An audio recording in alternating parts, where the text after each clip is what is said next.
क्या इजराइल ने ईरानी Quds force के चीफ को मार दिया है? लेबनान से लापता हो गए हैं कासिम सुलेमानी के उत्तराधिकारी इस्माइल कानी। जानेंगे क्या है मामला। तो वहीं दूसरी तरफ मालदीव ने तो चाइना को एक बड़ा झटका दे दिया है। मालदीव के राष्ट्रपति मुइज़ू ने कहा कि वो भारत के सिक्योरिटी इंटरेस्ट को कभी भी हर्ट नहीं करेंगे। जानेंगे जियोपॉलिटिक्स में क्या कुछ चल रहा है। हमेशा की तरह जानने को मिलेगा बहुत कुछ। आइए जानते हैं इन खबरों को विस्तार से। ईरान की Islamic revolutionary guard core IRGC की एलिट सैन्य शाखा कुद्स फोर्स के शीर्ष कमांड ब्रिगेडियर जनरल इस्माइल कानी के बारे में खबर आ रही है। संभवतः वो इजरायली हमले में मारे गए हैं। न्यूयॉर्क टाइम्स ने ईरानी मीडिया का हवाला देते हुए बताया है कि इस्माइल कानी के बारे में ईरानी अधिकारियों के पास कोई जानकारी नहीं है। इसके पहले शनिवार को इजराइल के N12 ने बताया था कि हिजबुल्लाह नेता हसन नसरल्लाह के संभावित उत्तराधिकारी साफिद्दीन पर किए गए हमले में ईरानी कमांडर भी घायल हो सकते हैं। न्यूयॉर्क टाइम्स की रिपोर्ट में कहा गया कि ईरान के अधिकारियों के पास अभी तक इस बारे में कोई जवाब नहीं है। कुद्स फोर्स चीफ के साथ क्या हुआ है? कुद्स फोर्स ईरान की रिवॉल्यूशनरी गार्ड की सैन्य शाखा है जो विदेशों में मिशन को अंजाम देती है। इसका मुख्य काम मध्य पूर्व में ईरान के प्रॉक्सी समूहों की मदद करना है। कानी को कासिम सुलेमानी की जगह कुद्स फोर्स की कमान मिली थी, जिन्हें 2020 में अमेरिका ने ड्रोन हमले में मार दिया था। इजरायली हमले में हिजबुल्लाह प्रमुख हसन नसरल्लाह के मारे जाने के 2 दिन बाद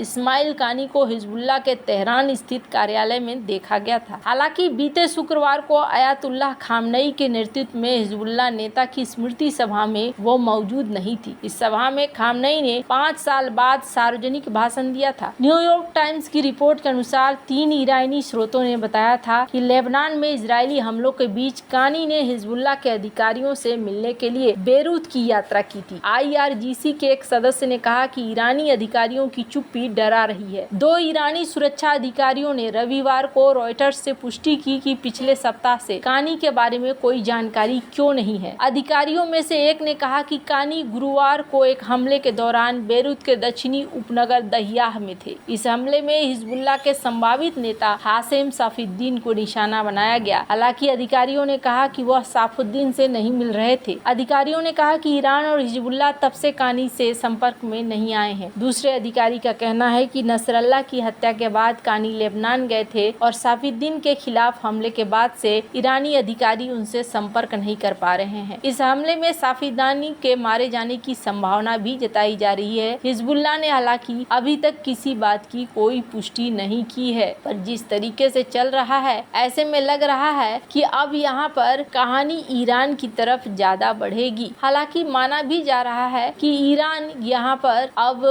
एक हमले के लिए तैयार हो रहा है। हालांकि कुछ लोग ये भी कहते हैं कि क्या ईरान पर आज रात हमला कर देगा इजराइल। तेहरान ने 8:30 बजे सुबह से 5:30 बजे तक की सभी उड़ानें रद्द की है। ईरान ने रविवार रात 8:30 बजे से सोमवार सुबह 5:30 बजे तक की सभी उड़ानें रद्द कर दी हैं। इससे अंदेशा जताया जा रहा था कि इजराइल आज रात ही ईरान पर हमला करता, लेकिन ऐसा हुआ नहीं। वैसे अगले दिन 7 अक्टूबर था, इसलिए भी ये बात कही जा रही थी कि शायद इसीलिए ऐसा कहा जा रहा है कि ईरान के ऊपर हमला होगा। अमेरिका ने ईरानी परमाणु संयंत्रों पर हमला न करने का अनुरोध किया है। 4 दिन पहले ईरान ने लगभग 200 बैलिस्टिक मिसाइलों से इजराइल पर हमला किया था। इजरायली प्रधानमंत्री बेंजामिन नेतन्याहू ने शनिवार को ईरान पर जवाबी हमले के अपने वादे को फिर से दोहराया है। उन्होंने कहा कि इजराइल का दायित्व है कि वो जवाबी हमला करे और ऐसा करेगा। तेल अवीव में किया सैन्य मुख्यालय से बोलते हुए नेतन्याहू ने कहा, दुनिया का कोई भी देश अपने शहरों, नागरिकों पर इस तरह के हमले को स्वीकार नहीं करेगा और इजराइल भी ऐसा नहीं करेगा। अब ऐसे में माना जा रहा है कि कभी भी ईरान और इजराइल के बीच में अब कहानी खड़ी हो सकती है। खैर, जहाँ एक तरफ ये सब कुछ चल रहा है, वहीं दूसरी तरफ मालदीव के राष्ट्रपति आए हुए हैं भारत। मैं चाहती हूँ कि इस वीडियो को आप देखें, जिसमें दोनों देशों के प्रधान मिलते हैं। यहाँ इनको जो उचित एक देश के राष्ट्राध्यक्ष को सम्मान मिलना चाहिए, वो सारे सम्मान इन्हें दिए जाते हैं। पर इसके बाद डॉक्टर एस जयशंकर से मुलाकात होती है। डॉक्टर एस जयशंकर के हाव भाव देखकर लगते हैं कि कुछ चीजें हैं जो मन में एक खटास सी है हालांकि जो भी हो, पर मुइजू ने यहाँ कहा कि भारत हमारा दोस्त है, हम इस रिलेशनशिप को मायने देते हैं और इन्होंने कहा कि हम एक दूसरे के साथ इंगेज रहेंगे। साथ ही साथ इन्होंने कहा कि देखिए 10 महीने बाद हम यहाँ आए हैं, लेकिन हम ये चीज साफ कर देना चाहते हैं कि भारत की सुरक्षा के लिए अब किसी तरह का कोई दिक्कत नहीं होगा और भारत की सुरक्षा के खिलाफ हम कहीं पर भी नहीं जाएंगे। इसके अलावे इन्होंने ये भी बात कही कि हम लोग बहुत खुश हैं भारत के साथ अपने रिश्तों को लेकर। डॉक्टर एस जयशंकर जब मालदीव पहुंचे थे तो इन्होंने मालदीव के साथ कई तरह के एग्रीमेंट साइन किए थे। वैसे आपको बता दूं, मालदीव जल्दी ही चाइना के फ्री ट्रेड एग्रीमेंट भी साइन करेगा, इसलिए माना जा रहा है कि मालदीव फिलहाल के लिए एक बहुत बड़ी पॉलिसी, बहुत बड़े संकट में है और वो संकट है कि कैसे वो अपने देश की इकोनॉमी को सुधारें। चाइना के ऊपर बहुत ज़्यादा भरोसा वो नहीं करना चाहते हैं और यही वजह है कि माना जा रहा है कि ये भारत के प्रति अपने लगाव को दिखा रहे हैं। पर इसके अलावे वो ये भी चाहते हैं कि भारत इकोनॉमिक तौर पर मदद करे। हालांकि भारत ने भी इस बात को कहा है कि ठीक है जी, हम आपको मदद करेंगे, हम आपकी जो स्थिति है उस स्थिति से हम परिचित हैं और हम उसी हिसाब से आपको मदद भी करेंगे। आप जिस समस्या में फंसे हैं उस समस्या से भी आपको निकालेंगे। कई सारी चीजें हैं जो यहाँ पर देखने को मिल रही है, एकदम से